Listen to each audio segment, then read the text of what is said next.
There's a particular kind of quiet that only exists after something terrible has already happened.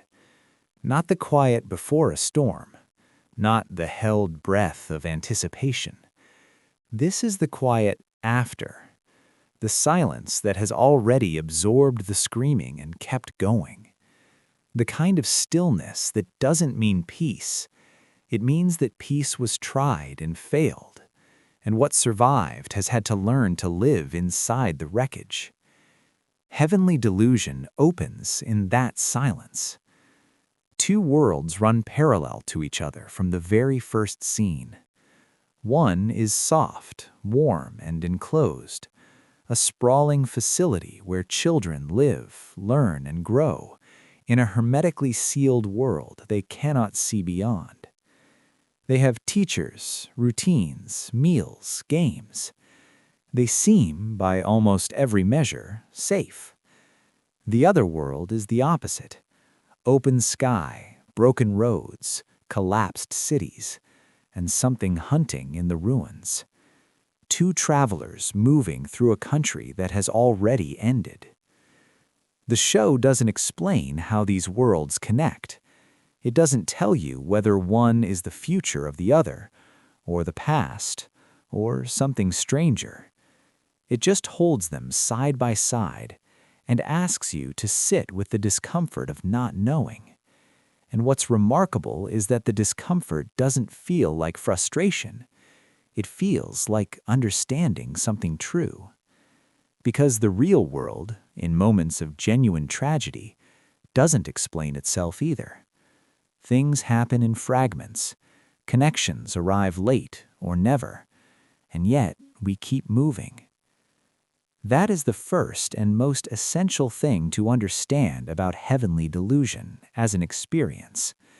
It is not interested in giving you what you want. It is interested in giving you what is true.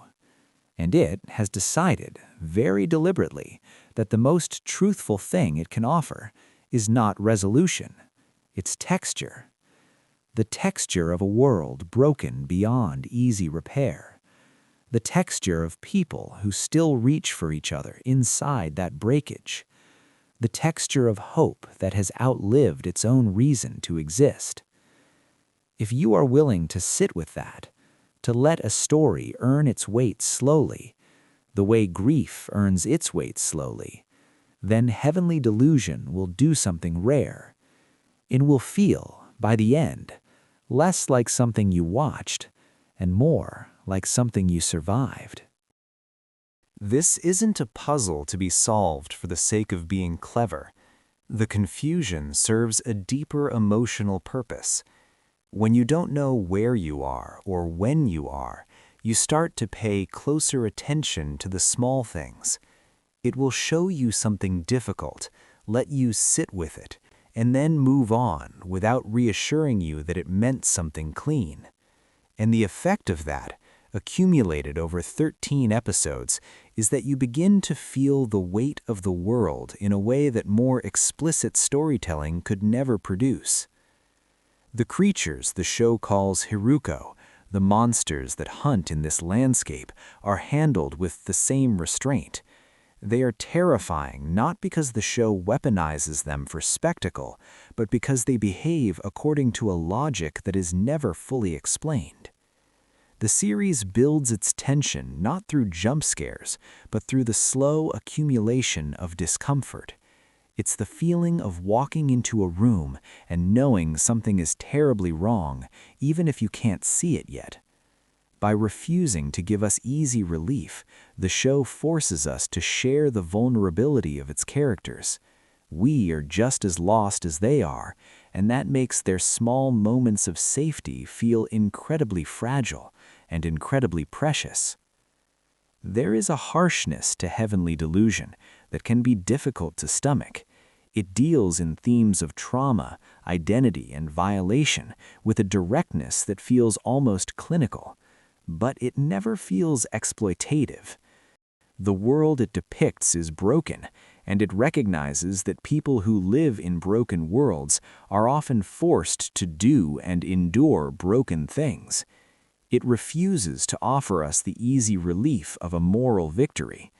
Often, there is no right choice.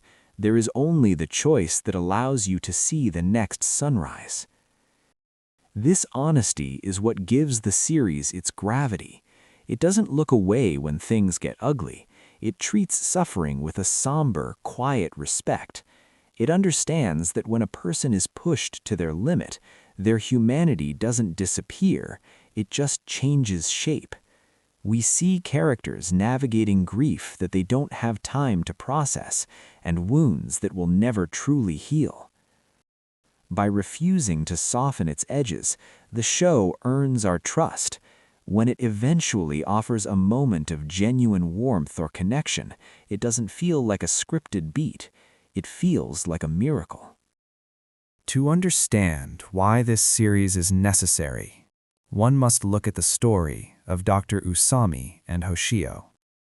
It is a thread that begins as a mystery and ends as a funeral. In the ruins of a facility, we find a man obsessed with keeping a dying, mutated creature alive. At first, it looks like madness, or worse, a cruel experiment. But as the layers are peeled back, we realize we are witnessing a love story that has survived the end of the world. Hoshio is no longer recognizable as a person. She is a mass of suffering, a testament to the horrific ways the world has changed. And Usami, with a devotion that is both beautiful and terrifying, refuses to let go. This isn't a story about a cure.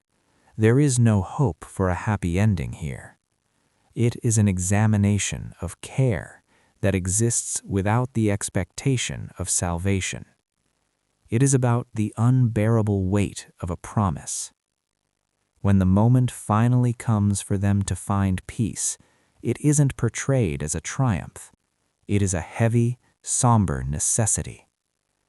Watching Usami hold a button that represents both the end of suffering and the end of his world is a moment of emotional clarity, so restrained, so exact, that it feels almost unbearable to witness.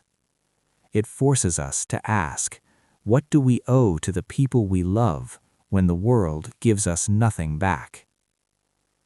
The series spends an entire episode letting us sit with these two people. It makes us feel the exhaustion in Usami's eyes and the silent plea in Hoshio's existence. It becomes devastating because it strips away everything: plot, world-building, stakes, and leaves us with nothing but the raw, pulsing nerves of two human beings trying to find dignity in the dark. By the time you reach the end of the first season, you realize that Heavenly Delusion hasn't just told you a story. It has made you endure something. It trusts you to find things without being shown where to look. It trusts you to feel the gap between the two worlds without being told what the gap means. It trusts you to hold contradictory emotions simultaneously, to find the facility beautiful and sinister, to find the outside world brutal and alive, to care about characters whose futures you can already sense are compromised. It trusts you to let unresolved questions accumulate weight rather than frustration. It is a near-perfect experience because it doesn't cheat. It earns every ounce of your grief and every spark of your curiosity. It treats the audience as adults, not because of the maturity of its content, but because it assumes we are capable of sitting with ambiguity and pain without needing to be told how to feel. We live in a world that often feels like it's fracturing, where the future is a question mark and the past is a burden. Heavenly Delusion reflects that back at us, but it does so with a strange, haunting grace. It suggests that even in a world that is fundamentally wrong, the connections we make are fundamentally right. To miss this series is to miss a profound meditation on what remains when everything else is stripped away. It is rare to find a story that respects your intelligence this much, and even rarer to find one that respects your heart. Heavenly Delusions stays with you because it feels like a memory you didn't know you had, a quiet, persistent reminder that even in the ruins, we are still here. It is a reminder that even when the sky has fallen and the heavens are a delusion, the way we hold each other's hands in the dark is the only thing that ever really mattered. That is the experience it offers. There is very little else like it.